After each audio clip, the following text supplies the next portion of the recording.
Guys మీకైతే ఇలాంటి round chest build అవ్వాలంటే హోమ్ వర్కౌట్స్ తో నేను చెప్పే 3 వేరియేషన్స్ ట్రై చేయండి. మీకు 30 డేస్ లో పక్కా రౌండ్ చెస్ట్ బిల్డ్ అవుతుంది. చూడండి నా చెస్ట్ అయితే ఎలా ఉందో. గైస్ ఫస్ట్ వేరియేషన్ అయితే నార్మల్ పుషప్స్. చూడండి నార్మల్ పుషప్స్ ఇలా తీయాలి. ఇది 20 x 3 చేయండి. చూడండి ఒక వేరియేషన్ అయితే అయిపోయింది కదా గైస్. సో మిగిలిన 2 వేరియేషన్స్ కి మీ ఇంట్లో ఇలాంటి చిన్న మంచం ఆర్ చిన్న టేబుల్ ఉండాలి. సో మిగిలిన 2 వేరియేషన్స్ చెప్తాను చూడండి. మిగిలిన 2 వేరియేషన్స్ ఏంటంటే incline pushups and decline pushups. ఇది ఇంక్లైన్ పుషప్స్ అన్నది మన అప్పర్ చెస్ట్ కి పడుతుంది. డిక్లైన్ పుషప్స్ అన్నది మనకి లోవర్ చెస్ట్ కి పడుతుంది.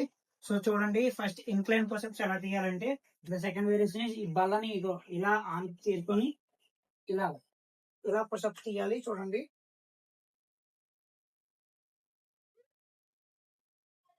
Final workout the third workout is decline pushups. So first decline pushup తీసుకున్నప్పుడు మన హ్యాండ్స్ అయితే కింద పెట్టి మన లెగ్స్ ని ఇలా అడ్జస్ట్ చేసుకొని మనం ఇలా పుషప్స్ పర్ఫామ్ చేయాలి. చూడండి ఇలా లెగ్స్ పెట్టుకొని ఇలా పర్ఫామ్ చేసిన తర్వాత మన లోవర్ పంప్ చూడండి, చెస్ట్ పంప్ అయితే ఎలా వచ్చిందో. అండ్ ఆల్సో టోటలీ ఇది మన చెస్ట్ పంప్. ఈరోజు మీరు ఇలా 30 డేస్ చేస్తే మాత్రం మీకు పక్కా రౌండ్ చెస్ట్ బిల్డ్ అవుతుంది. Trust me and follow me for more content. Thank